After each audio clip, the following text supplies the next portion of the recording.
There is the importance of bioequivalence. It is important not in case of drugs which are taken for acute treatment like paracetamol or antibiotics. It comes important when it is in case of drugs which are used for treatment of a chronic disease like diabetes mellitus or hypertension. So the patient may be stable on a particular brand or a dosage form. So before shifting to another brand or dosage form, the bioequivalence should be considered. It is available in the literature, and if the patient is planning or the doctor is planning to change from one brand to another brand or one dosage form to another dosage form, it should be bioequivalent so that the patient will be stable.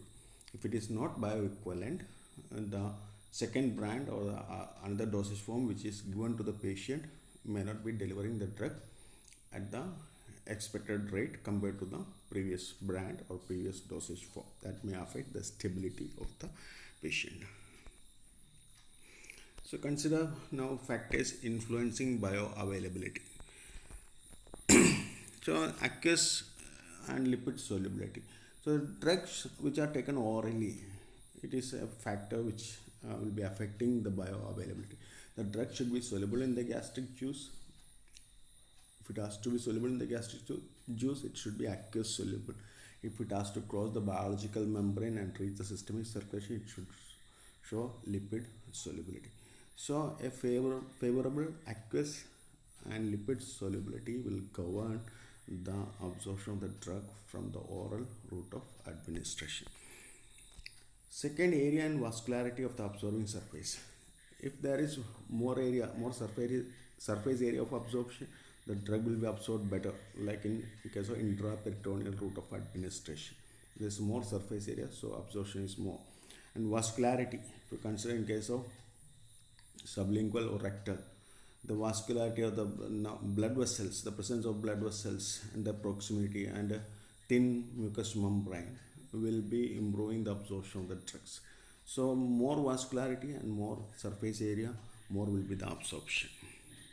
Route of administration, already mentioned, if IV route, bioavailability will be 100% and other route it will be less.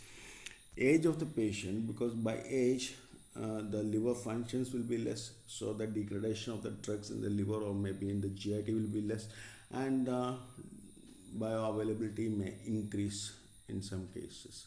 Where liver function is compromised, the drug is not metabolized in the liver and all the drug is delivered in the systemic circulation. While if you consider some drugs which are absorbed completely from the small intestine, the aging will reduce the absorption from the small intestine. And gastric emptying time and intestinal transit time. If you consider many of the drugs, they are mainly absorbed from the small intestine. So if the delivery of the drug from the stomach, that is gastric emptying time, if it is less, the absorption will be affected. And intestinal transit time, that is removal of the drug or entry of the drug from the small intestine to large intestine, if it is fast, then also the absorption will be less.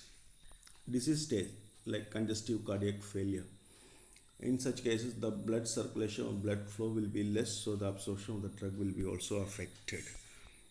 Other drugs and food which are taken along with the drug can also affect the absorption of the drug, especially if you consider many of the antibiotics. If it is taken along with the food, the absorption of the drug will be reduced. Pre-systemic or first pass metabolism. I already mentioned it under the route of administration. We will discuss it in detail. So pre-systemic, before entering the systemic circulation, and other term is first pass metabolism, that is metabolism which is occurring to the first passage of the drug. The first passage of the drug, that means the passage before they enter into the systemic circulation, that is through the GIT, hepatoportal vein and the liver, that is the first passage, and after that they will enter the systemic circulation. That's why the term also comes pre-systemic metabolism. So in simple, it's a metabolism and the loss of the drug before reaching systemic circulation. So you can see here the digestive enzymes, hepatoportal system and liver, which are given in a circle. So these are the areas where the drug can be metabolized or can be lost. before they reaches the systemic circulation. So mainly the drugs are affected by the luminal enzyme, the enzymes present in the lumina of the GIT, the gut wall enzymes, what you call the brush border enzymes, the bacterial enzymes which are produced by the normal flora, and the hepatic enzyme which plays a major role. The enzymes in the liver, they can degrade much amount of the drug. So what is the importance of first pass metabolism? That is the significance of first pass metabolism. Let's see. So oral dose will be relatively higher compared to other route of administration, because orally when the drug is taken, as you see before, it is affected by the gastric acid, gastric enzymes, brush border enzymes, and hepatic enzymes. So the drug is lost in all these ways, and the oral route will be comparatively higher compared to IV or IM route of administration. Second, marked individual variation. Some patients will be having less amount of acid production, or some maybe more acid production, some liver functions will be compromised. So there will be difference for the same drug in different patients. The bioavailability of the drug or the first pass metabolism will be differ from patient to patient. Decrease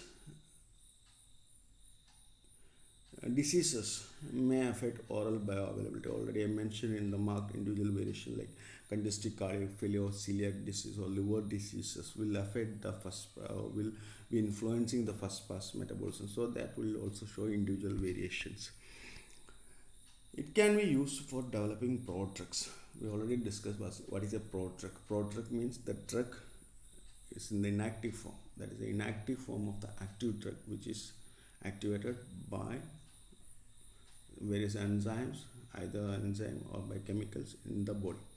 So mainly what we utilize is the hepatic enzymes. So the drug once reaches the liver, it will make it converted to the active form, and it will be delivered in the systemic circulation. So the first pass metabolism can be utilized for developing prodrugs. And the drugs, sometimes some drugs can induce hepatic enzyme. Induce hepatic enzyme in the sense it can increase the activity or increase the level of hepatic enzymes. So such drugs will affect the metabolism of co-administered drugs. So drug A, if it is a hepatic enzyme inducer, and the drug B is metabolized in the by the hepatic enzyme, and if the patient is taking drug A and B together, the bioavailability of drug B will be affected or significantly affected, because it will be metabolized at a faster rate due to the hepatic enzyme induction by the drug A. I hope it is clear. This is distribution of drugs. So we are discussing kinetics ADME. Started with administration, route of administration, absorption. Now it's a distribution. So in simple terms, it is a reversible transfer of drug between blood and tissue compartments. The blood compartment, that is the systemic circulation, and tissue compartments is the organs. So it is a reversible transfer. The drug will be transferring from the blood compartment or from the systemic circulation according to the concentration gradient into the tissue, and again back into the blood. Finally they get excreted. So the parameter for distribution will be known as apparent volume of distribution. It is denoted as VD. So it is a hypothetical, it is a theoretical value, hypothetical volume of body fluids into which the drug is dissolved or distributed.